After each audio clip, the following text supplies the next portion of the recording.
তুমি কি কখনো এমন কোনো বনের নাম শুনেছ যেখানে সূর্যের আলো ঢোকে না আর বাতাসেও মিশে থাকে মৃত্যুর গন্ধ? লোকেরা বলে সেই বনে এক বোতল আছে, ধুলো মাখা, ঠান্ডা আর জীবন্ত। ভেতরে বন্দি আছে এক জিন যে ইচ্ছে পূরণ করে, কিন্তু প্রতিটি ইচ্ছার দাম তোমার আত্মায়। এই গল্প শুরু হয় এক মেয়েকে নিয়ে, তার নাম আরুষি। সে ভয়কে ভালোবাসত, ছবিতে বন্দি করতে চাইত মৃত্যুকেও।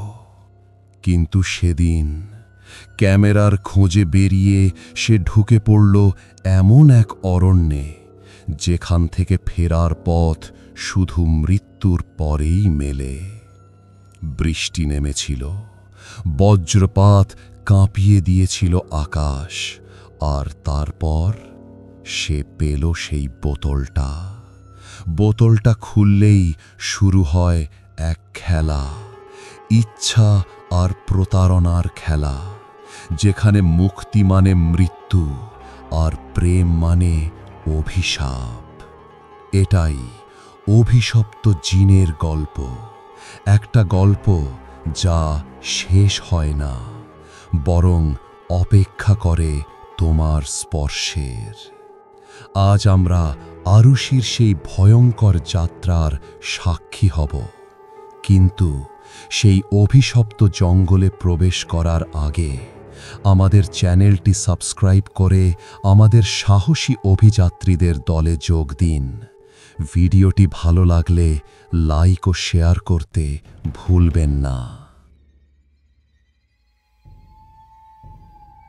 অভিশপ্ত অরণ্যে প্রবেশ। সেই দিন দুপুরটা ছিল অন্যরকম। বাতাসে ছিল এক অদ্ভুত গুমোট ভাব, আর নীরবতা এত গভীর ছিল যে নিজের হৃদস্পন্দনও যেন বহু দূর থেকে ভেসে আসা ড্রামের শব্দের মতো লাগছিল। আরুষি জঙ্গলের গভীরে প্রবেশ করল এক অস্বাভাবিক দৃশ্যের লোভে। সে দেখেছিল একটি পাখির ডানা, যা অবিকল মানুষের হাতের মতো দেখতে। সেই অদ্ভুত পাখিটাই তাকে ইশারায় ডাকছিল আরও গভীরে, আরও অন্ধকারে। সে যত ভেতরে যাচ্ছিল, জঙ্গলটা যেন ততই জীবন্ত হয়ে উঠছিল।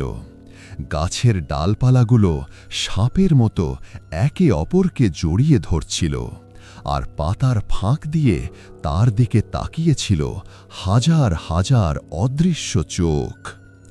আরুষি পথ হারিয়ে ফেলল, কিন্তু তার ভয় করছিল না, কারণ তার ক্যামেরার লেন্স তখন এক অজানাকে আবিষ্কার করার নেশায় মত্ত ছিল। হঠাৎ আকাশটা কালো মেঘে ঢেকে গেল, যেন দিন দুপুরেই রাত নেমে এলো। এক মুহূর্তের নীরবতার পর শুরু হলো সেই ভয়ঙ্কর ঝড়। বৃষ্টি নয়, যেন আকাশ থেকে হাজার হাজার কাঁচের টুকরো মাটিতে আছড়ে পড়ছিল।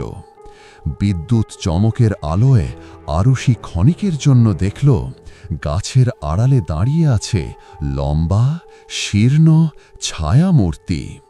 পর মুহূর্তেই তারা অন্ধকারে মিলিয়ে গেল। ঠান্ডায় আরুষির শরীর জমে যাচ্ছিল, তার দাঁতে দাঁত লেগে এক অদ্ভুত শব্দ হচ্ছিল। সে বুঝতে পারছিল এই জঙ্গলে বেশিক্ষণ থাকলে সে আর বাঁচবে না। ঠিক তখনই কিছুটা দূরে সে দেখতে পেল একটি পুরনো, জরাজীর্ণ কুঁড়ে ঘর। সেই মুহূর্তে ওই ভাঙা ঘরটাই তার কাছে স্বর্গের মতো মনে হল। জীবন বাঁচানোর তাগিদে সে দৌড়ে কুঁড়ে ঘরের ভেতরে ঢুকে পড়ল, কিন্তু ভেতরে ঢোকার পর তার আত্মা কেঁপে উঠল।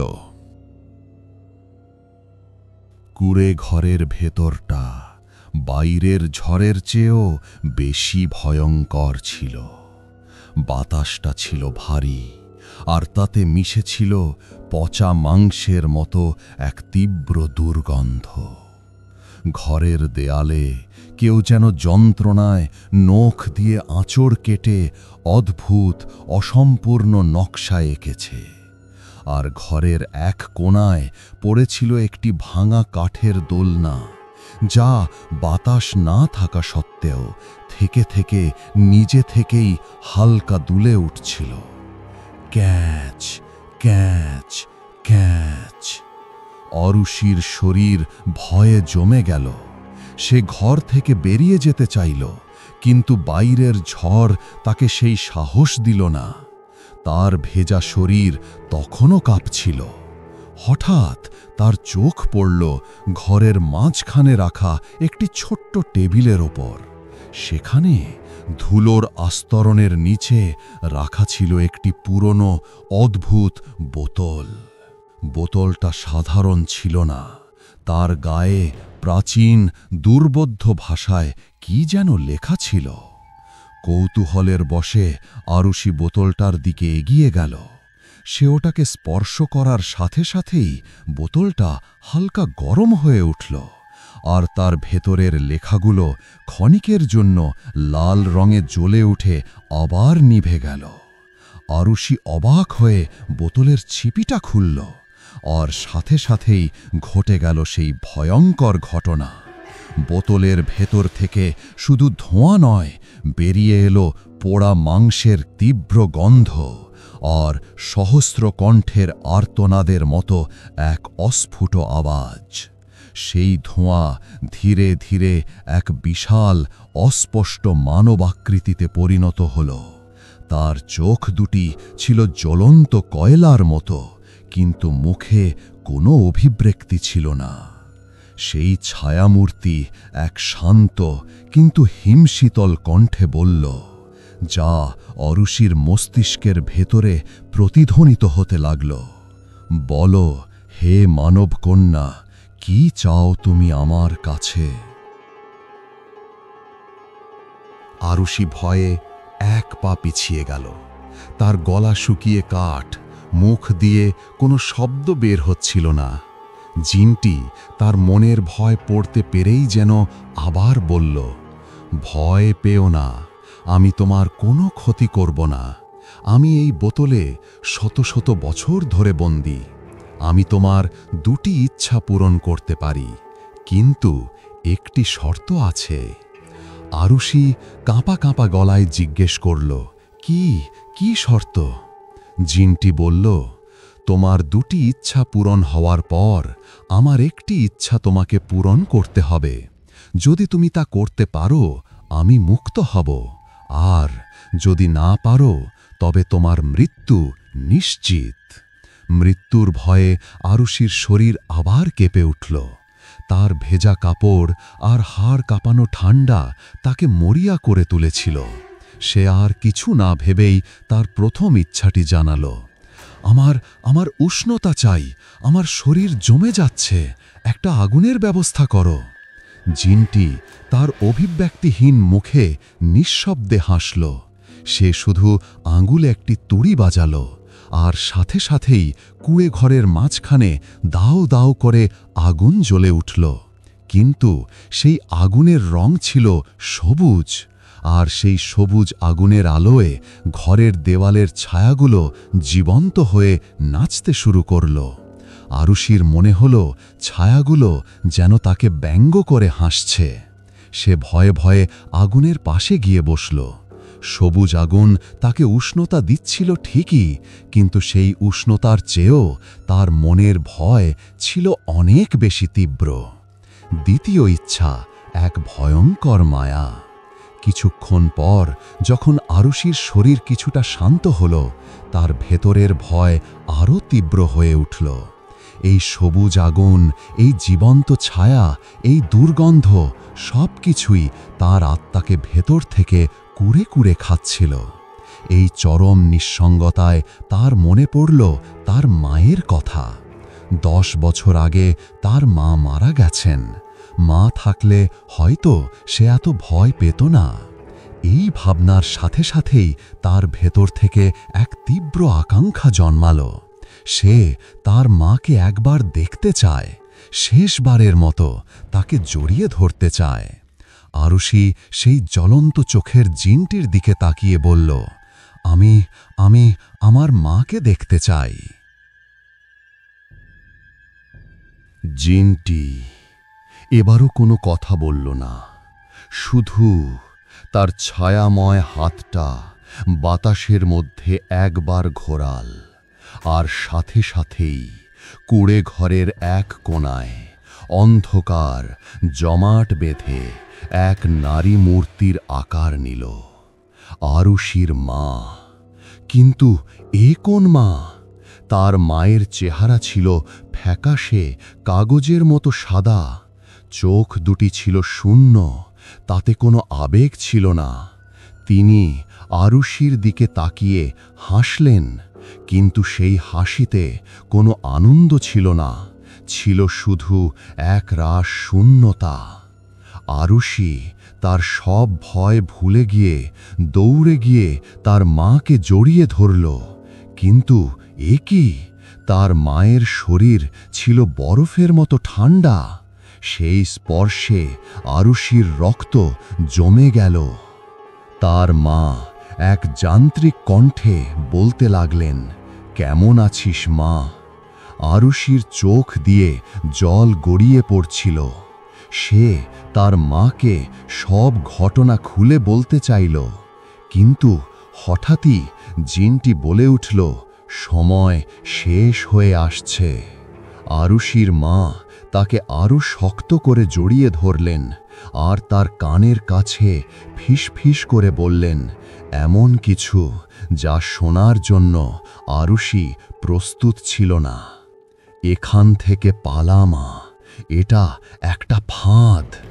এই কথাটি বলার সাথে সাথেই তার মায়ের শরীর ধীরে ধীরে বাতাসে মিলিয়ে যেতে লাগল। আরুষি তাকে ধরে রাখার জন্য আপ্রাণ চেষ্টা করল, কিন্তু পারল না। এক মুহূর্তের মধ্যে তার মা অদৃশ্য হয়ে গেলেন। কুঁড়ে ঘরে আবার নেমে এলো সেই ভয়ঙ্কর নীরবতা। শুধু সবুজ আগুনের আলোয় ছায়াগুলো তখনও নাচছিল। আরুষির মন এবার সন্দেহে আর ভয়ে পুরোপুরি পাথর হয়ে গেল। সে বুঝতে পারছিল সে এক ভয়ঙ্কর খেলায় ফেঁসে গেছে, কিন্তু বড্ড দেরি হয়ে গেছে। জিনটি তার দিকে এগিয়ে আসতে আসতে সেই হিম শীতল কণ্ঠে বলল, তোমার দুটি ইচ্ছা পূরণ হয়েছে, এবার আমার ইচ্ছা পূরণ করার পালা। আরুষির মায়ের শেষ কথাগুলো তার কানের মধ্যে তখনও বাজছিল। এটা একটা ফাঁদ। সে জিনটির জ্বলন্ত চোখের দিকে তাকিয়ে চিৎকার করে বলল, কিসের ফাঁদ? কি চাও তুমি আমার কাছে? বলে ফেলো তোমার ইচ্ছা। জিনটি এবার আর হাসল না। তার কণ্ঠ আরো গভীর, আরো হিমশীতল শোনাল। আমার মুক্তি তোমার দেহের ভেতর দিয়েই সম্ভব। আমি তোমার সাথে শারীরিক সম্পর্ক করলেই আমি অভিশাপ থেকে মুক্তি পাব। তোমার শরীর হবে আমার মুক্তির দরজা। কথাগুলো সাপের বিষের মতো আরুষির মস্তিষ্কে ছড়িয়ে পড়ল। সে এর আসল অর্থ বুঝতে পারল। তার শরীর ঘৃণায় ভয়ে রি রি করে উঠল। না, অসম্ভব, আমি এটা কিছুতেই করতে পারবো না। এই বলে সে কুঁড়ে ঘরের দরজার দিকে দৌড় দিল। কিন্তু এ কি? দরজাটা কোথায়? দরজার জায়গায় এখন শুধু একটা নিরেট কাঠের দেয়াল। সে জানালার দিকে ছুটল, কিন্তু সেখানেও কোনো জানালা নেই। কুঁড়ে ঘরটা একটা জীবন্ত ফাঁদে পরিণত হয়েছে। সবুজ আগুনটা দপ করে জ্বলে উঠল, আর ঘরের ছায়াগুলো অট্টহাসিতে ফেটে পড়ল। আরুষি দেয়ালে পিঠ ঠেকিয়ে ভয় কাঁপতে লাগল। সে বুঝতে পারল এখান থেকে পালানোর আর কোনো পথ নেই। জিনটি তার সামনে এসে দাঁড়াল। তার জ্বলন্ত চোখ দুটি যেন আরুষির আত্মার ভেতর পর্যন্ত দেখতে পাচ্ছিল। সে শেষবারের মতো বলল, তোমার কাছে আর কোনো পথ খোলা নেই মানবকন্যা। হয় তুমি আমার ইচ্ছা পূরণ করবে আর আমরা দুজনেই বাঁচব, না হলে এই কুঁড়েঘরের ভেতরেই তোমার শরীর পচে গলে মাটিতে মিশে যাবে। সিদ্ধান্ত তোমার। মৃত্যুর ভয় আর বেঁচে থাকার তীব্র আকাঙ্ক্ষা আরুষির আত্মাকে ছিন্ন ভিন্ন করে দিচ্ছিল। সে চোখ বন্ধ করে নিল। তার গাল বেয়ে গড়িয়ে পড়ল দুফোঁটা গরম জল। সেই রাতেই কুঁড়েঘরের দেয়ালগুলো এক তীব্র অমানবিক যন্ত্রণার সাক্ষী হয়ে রইল। সকালের প্রথম আলো যখন কুঁড়েঘরের ফাটল দিয়ে ভেতরে প্রবেশ করল, তখন সব কিছু শান্ত। জিনটি এখন এক সাধারণ মানুষের রূপে দাঁড়িয়ে আছে। তার মুখে শত শত বছর পর মুক্তির হাসি। সে আরুষির দিকে তাকিয়ে বলল, ধন্যবাদ আরুষি, আমি মুক্ত। আরুষিও তাকে দেখে একটা স্বস্তির নিঃশ্বাস ফেলল, কিন্তু পর মুহূর্তেই তার শরীরে এক তীব্র যন্ত্রণা শুরু হল। তার মনে হল তার শরীরের প্রতিটি হাড় কেউ যেন গুঁড়ো গুঁড়ো করে দিচ্ছে। তার চামড়া পুড়ে যাচ্ছিল আর তার মুখ থেকে বেরিয়ে আসছিল এক অমানবিক যন্ত্রণার চিৎকার। সে কুঁড়েঘরের কোণায় রাখা এক ভাঙা আয়নায় নিজের প্রতিবিম্ব দেখল আর ভয়ে জমে গেল। আয়নায় সে আর মানুষ নেই, সে নিজেই এক ভয়ঙ্কর ছায়াময়ী জিনে পরিণত হয়েছে। মানুষে পরিণত হওয়া জিনটি দরজার দিকে যেতে যেতে এক ক্রূর হাসি হেসে বলল, ওহ, আমি তো তোমাকে আসল নিয়মটা বলতেই ভুলে গেছি। যে আমার সাথে আত্মা বিনিময় করে সে নিজেই জিনে পরিণত হয়, আর আমি তার জায়গায় মানুষ হয়ে যাই। এটা মুক্তির জন্য একটা ছোট্ট ধোঁকা। এই বলে সে কুঁড়েঘর থেকে বেরিয়ে জঙ্গলের গভীরে হারিয়ে গেল। আর আরুষি এক তীব্র আকর্ষণে সেই পুরনো বোতলটার ভেতরে চিরকালের জন্য বন্দী হয়ে গেল। শত শত বছর কেটে গেছে, জঙ্গল বদলেছে, ঋতু এসেছে গেছে, কিন্তু সেই কুঁড়েঘরের টেবিলের ওপর বোতলটা আজও সেভাবেই পড়ে আছে। আর তার ভেতরে আরুষি অপেক্ষা করে চলেছে তার মতো আরও একজন বোকা শিকারের জন্য। অভিশাপের এই চক্র চলতেই থাকে।